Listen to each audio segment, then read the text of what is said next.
आज की ऑनलाइन कक्षा में एक बार फिर आप सभी का स्वागत है। आज मैं यहाँ लाया हूँ कक्षा 12 के विषय अकाउंटेंसी यानी बहीखाता तथा लेखा शास्त्र के अंतर्गत अंशों का निर्गमन। अभी पिछली वीडियो में मैंने अंशों के निर्गमन से संबंध में थोड़ी प्रोसेस बताया था। शेयर कैपिटल कितने प्रकार की होती है ये बताया था। आज मैं इसके न्यूमेरिकल्स लाऊंगा और बीच बीच में जो भी इम्पोर्टेंट थ्योरी है छोटे नंबर की 1-2 नंबर की वो भी आपको समझाता जाऊंगा हाथ के हाथ। तो आज के न्यूमेरिकल्स में मैं एक न्यूमेरिकल्स लाया हूँ, ये यहाँ पर है। ये मैंने न्यूमेरिकल जो चूज़ किया है इसमें 2 टॉपिक आ रहे हैं, उसको भी मैं बीच में समझाऊंगा और साथ साथ न्यूमेरिकल्स भी करूँगा। देखिए पहले मैं न्यूमेरिकल्स पढ़ता हूँ। एक कंपनी ने 10 रुपये वाले 1000 अंशों का 3 रुपये प्रीमियम पर निर्गमन किया। प्रीमियम पर निर्गमन, अंश की कीमत जो होती है वो 3 प्रकार से होती है। मान लीजिए किसी अंश की कीमत, एक अंश की कीमत 10 रुपये है, तो यदि हम इस 10 वाले को 10 में ही बेचेंगे तो ये क्या कहलाएगा? सममूल्य पर निर्गमन। यदि हम 10 वाले को कुछ अधिक पर बेचेंगे, मान लीजिए 12, तो ये कहलाएगा अधिमूल्य पर निर्गमन। अधिमूल्य इसे इंग्लिश में कहते हैं प्रीमियम। और यदि हम 10 वाले को कुछ कम में बेचेंगे, मान लीजिए 9 या 8, तो ये कहलाएगा बट्टे पर निर्गमन।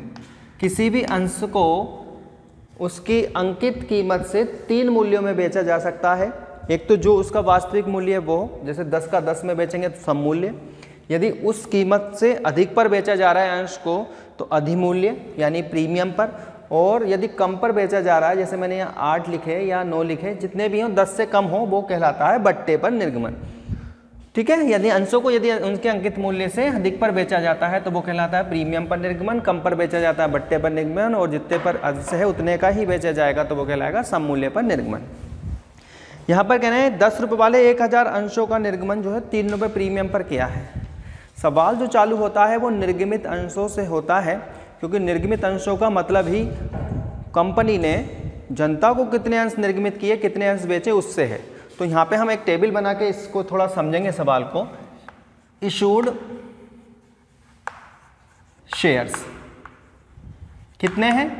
1000 शेयर्स कंपनी निर्गमित करना चाहती है। 10 रुपये का है, लेकिन इसमें 3 रुपये प्रीमियम के जोड़े जा रहे हैं, यानी ये 13 रुपये का हो जाएगा, यानी कि ₹30 पर शेयर। इसमें क्या है? ₹3 विद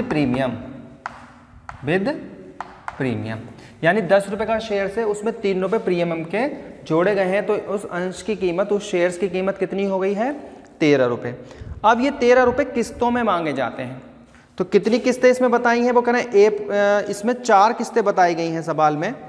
पहली किस्त हमेशा होती है एप्लीकेशन, जो कि है कितनी है एप्लीकेशन? इसमें 1 रुपया। दूसरी है अलॉटमेंट, और इसी के साथ है प्रीमियम। तो अलॉटमेंट विद प्रीमियम 5 रुपये का है। अलॉटमेंट विद प्रीमियम यानी अलॉटमेंट और प्लस प्रीमियम 5 रुपये का है।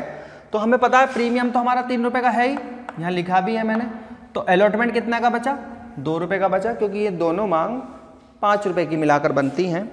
आगे कहना है प्रथम मांग पर 3 रुपये, यानी जो फर्स्ट कॉल है उस पर है 3 रुपये, और जो आगे है और अंतिम कॉल पर जो फाइनल कॉल है हमारी, फाइनल कॉल वो है 4 रुपये की।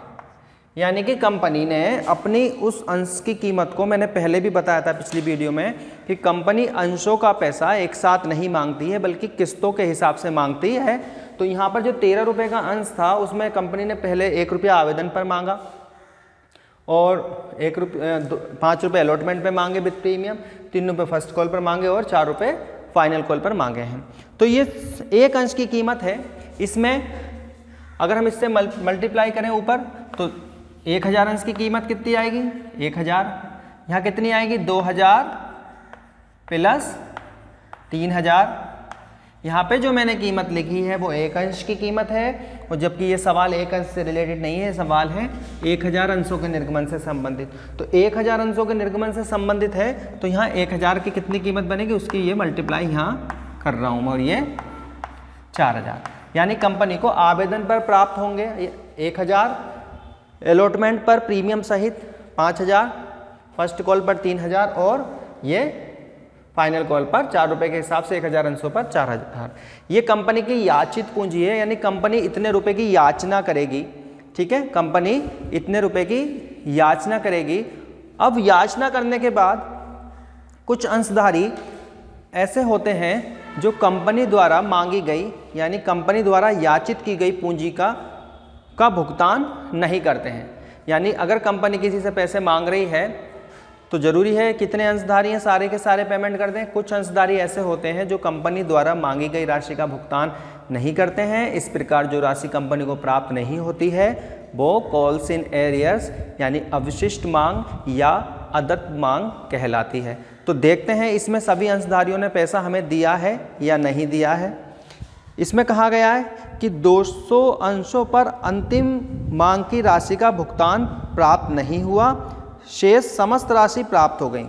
यानी 200 अंशों पर केवल अंतिम मांग प्राप्त नहीं हो रही है, यानी जो पेड अप कैपिटल बनेगी कंपनी की, पेड अप कैपिटल ये पूरी 1000 ही बनेगी। ये दोनों 5000 रुपये प्राप्त हो गए यहाँ कंपनी को, ये भी 3000 प्राप्त हो गए। उसमें कहा गया है कि एक अंशधारी जिसके पास 200 अंश थे उसने अंतिम मांग का भुगतान नहीं किया। मान लीजिए किसी व्यक्ति पर जो अंशधारी कंपनी का उस पर 200 अंश थे, तो अंतिम कॉल यानी फाइनल कॉल कितने रुपए की है? फाइनल कॉल है 4 रुपए की। अब 4 रुपए एक अंश पर है, उस पर कितने हैं? 200 अंश हैं, तो उससे कितने रुपए हो गए? 800 रुपये। यानी कि उस व्यक्ति ने यहाँ पर 800 रुपये का पेमेंट नहीं किया होगा। तो यहाँ पर जब पेमेंट नहीं किया तो ये क्या बनेगा? एरियर माइनस एरियर्स भी लिख सकते हैं या कॉल्स इन एरियर्स होगा। 200 अंशों पर 4 रुपये के हिसाब से 800 रुपये उस व्यक्ति ने नहीं दिए, यानी कंपनी को फाइनल कॉल के 4000 मांगे थे लेकिन वो 800 नहीं दिए किसी अंशधारी ने, यानी 200 अंश पर 4 रुपये के हिसाब से। तो कितने प्राप्त हुए कंपनी को? 3200 रुपये। यहाँ कंपनी को उस अंशधारी से पैसा प्राप्त नहीं हुआ। अब ये 200 अंशों पर जो 800 रुपये डूबे हैं ये अवशिष्ट मांग या अदत्त मांग कहलाती है। ठीक है, यदि कंपनी किसी राशि की मांग करती है तो कुछ अंशधारी ऐसे होते हैं जो कंपनी द्वारा मांगी गई राशि का भुगतान नहीं करते हैं।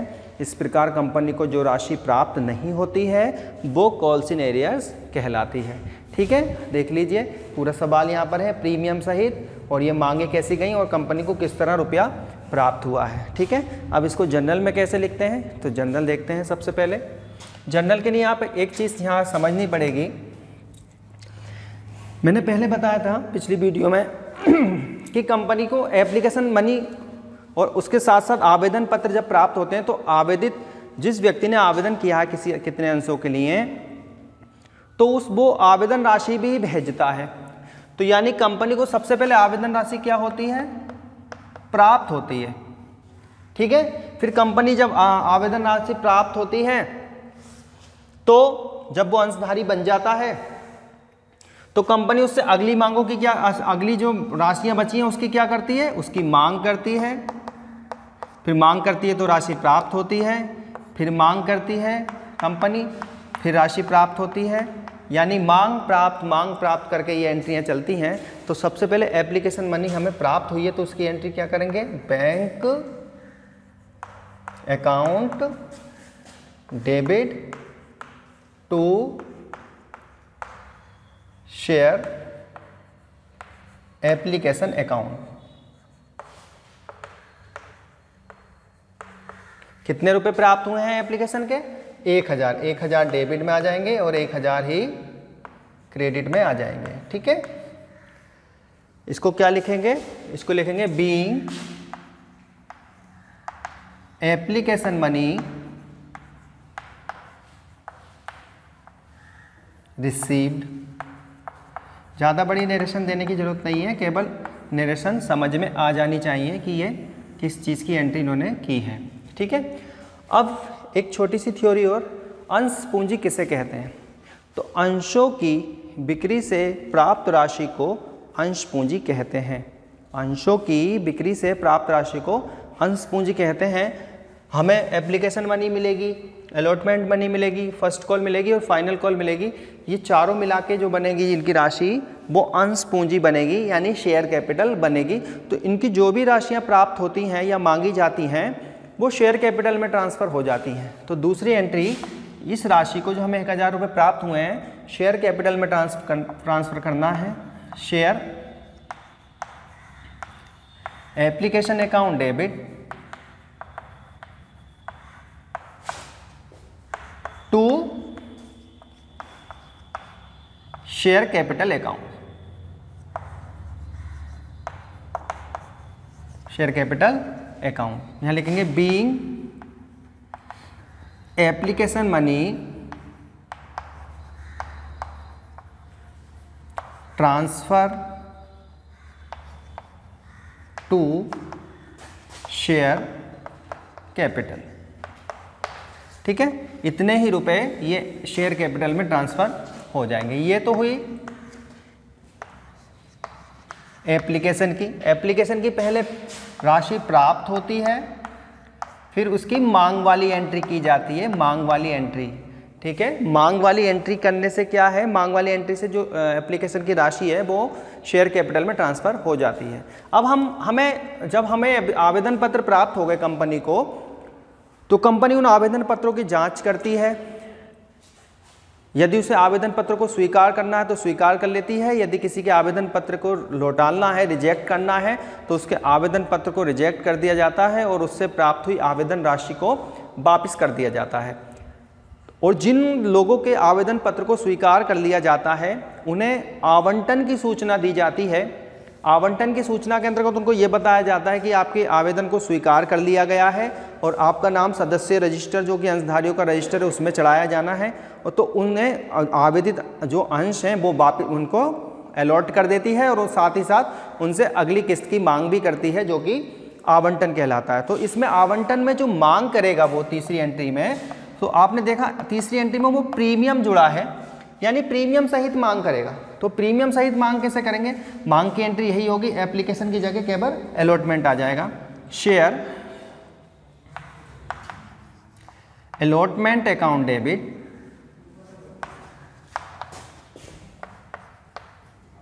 To share capital account.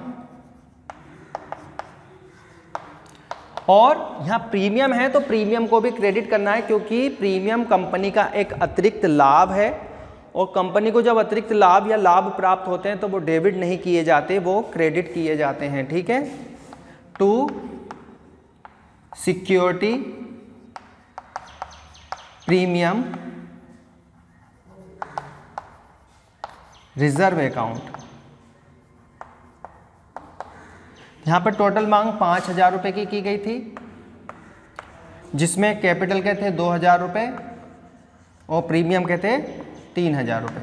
इस तरह ये मांग की गई है। देखिए ये भी मांग की एंट्री थी और ये भी मांग की एंट्री थी। सबसे पहले आवेदन की राशि प्राप्त होती है, इसमें प्राप्त की एंट्री करते हैं, फिर मांग की एंट्री ट्रांसफ़र के लिए करते हैं, फिर मांग, फिर प्राप्त, फिर मांग, फिर प्राप्त, वो फिर क्रम चलता रहता है। अब ये देखिए शेयर एप्लीकेशन की जो मांग की एंट्री थी, share application account debit to share capital, और अलॉटमेंट की जो मांग की एंट्री थी, share allotment account debit to share capital. अगर प्रीमियम नहीं जुड़ता तो एंट्री वही होती, यानी कि मांग की एंट्री में शेयर कैपिटल को क्रेडिट करना पड़ता है और जिस राशि की मांग कर रहे हैं उसको डेबिट करना पड़ता है। ठीक है, बीइंग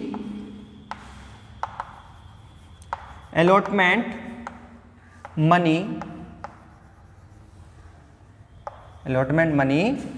ड्यू विद प्रीमियम,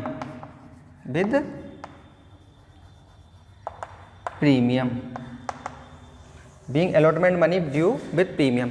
अब जब राशि की मांग की है तो उसके बाद ये क्या होगा, चौथे नंबर पे ये हमें प्राप्त होगी। और प्राप्त की एंट्री यदि हम एप्लीकेशन की देखें तो क्या है, bank account debit to share application account, क्योंकि वो एप्लीकेशन की थी। अगर हमें यहाँ अलॉटमेंट की बनानी है तो bank account debit to share allotment account आएगा। ठीक है, जिसकी जो एंट्री हम करते हैं वही हमें एंट्री का नाम उसमें लिखना पड़ता है उस मांग का। तो अब इस समय हम प्राप्त करेंगे, तो राशि प्राप्त करेगी कंपनी, तो बैंक अकाउंट डेबिट तो आना ही है, टू शेयर अलॉटमेंट अकाउंट। कितने हैं? पूरे के पूरे राशि प्राप्त हो रही है वहां देखा, क्योंकि इन सभी मांगों की राशि पूरी प्राप्त है, केवल फाइनल कॉल के पैसे प्राप्त नहीं है पूरे। लिखेंगे बीइंग अलॉटमेंट मनी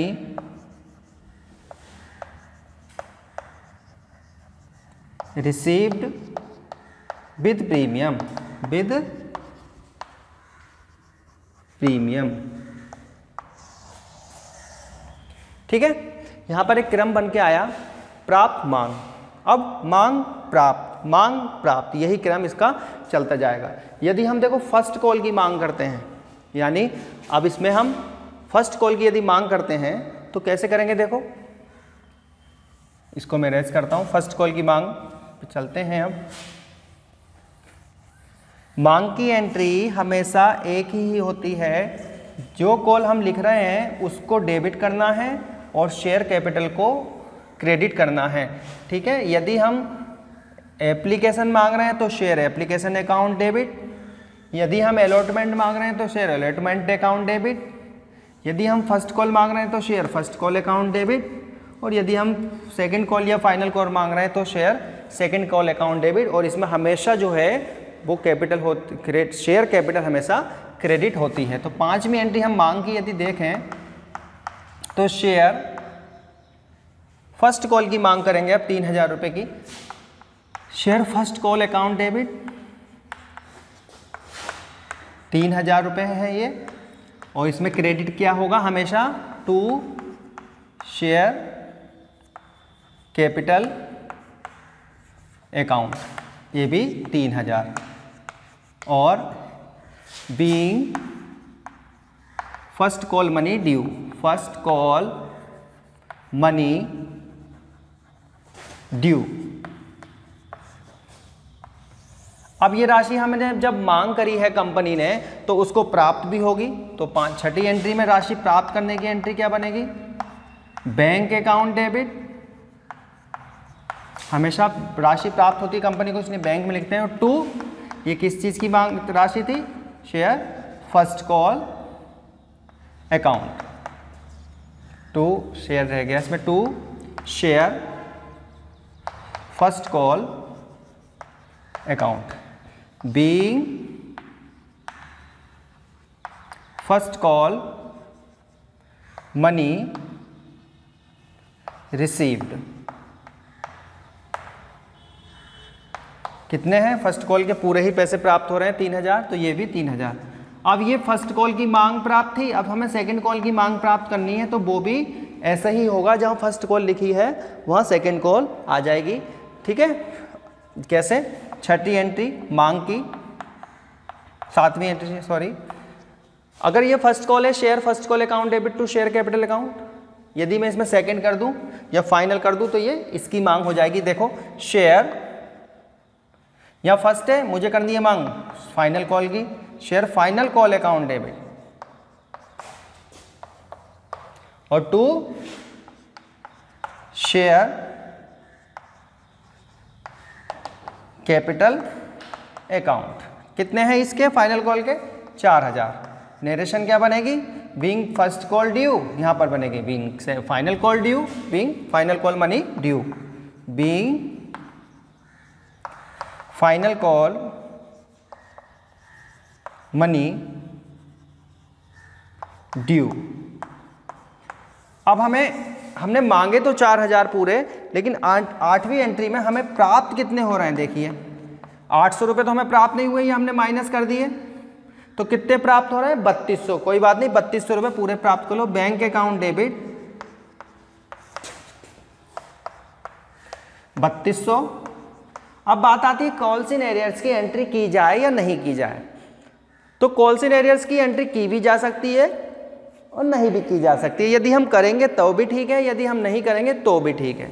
कुछ कंपनियां कॉल्स इन एरियर्स की एंट्री करती हैं, कुछ कंपनियां कॉल्स इन एरियर्स की एंट्री नहीं करती हैं। यदि कॉल्स इन एरियर्स की आपको एंट्री करनी है तो यहाँ calls in arrears account debit करना पड़ेगा। अगर नहीं करना है तो भी ठीक है, ये पूरी 3200 से ही एंट्री हो जाएगी, क्योंकि उसका असर फिर आगे फॉरफीचर हरण की एंट्रीज आती हैं उसमें पड़ता है, उसमें थोड़ा चेंज करना पड़ता है। तो हमें कोई ज़रूरत नहीं है तो नहीं करते हैं। तो to share final call account, ये भी पूरे 3200, और इसमें हम लिख देंगे being final call money received, being final call money receive. ठीक है, यहाँ पर अभी मैंने ज़्यादा डिफिकल्ट सवाल नहीं लिया, केवल आपको इसमें आपने देखा कि मांग प्राप्त प्रीमियम भी आया तो उसका कोई ज़्यादा बड़ा रोल नहीं था। जिस मांग के साथ आया था उसमें मैंने उसको क्रेडिट कर दिया था, और एरियर था जिस मांग की राशि प्राप्त नहीं हुई थी वो मैंने मांगी गई राशि में से घटा के वो प्राप्त कर ली। तो बहुत सिंपल सा ये आज मैं क्वेश्चन लाया था। इसके आगे सवाल जो होंगे वो थोड़े से और उसमें डिफ़िकल्ट होते जाएंगे।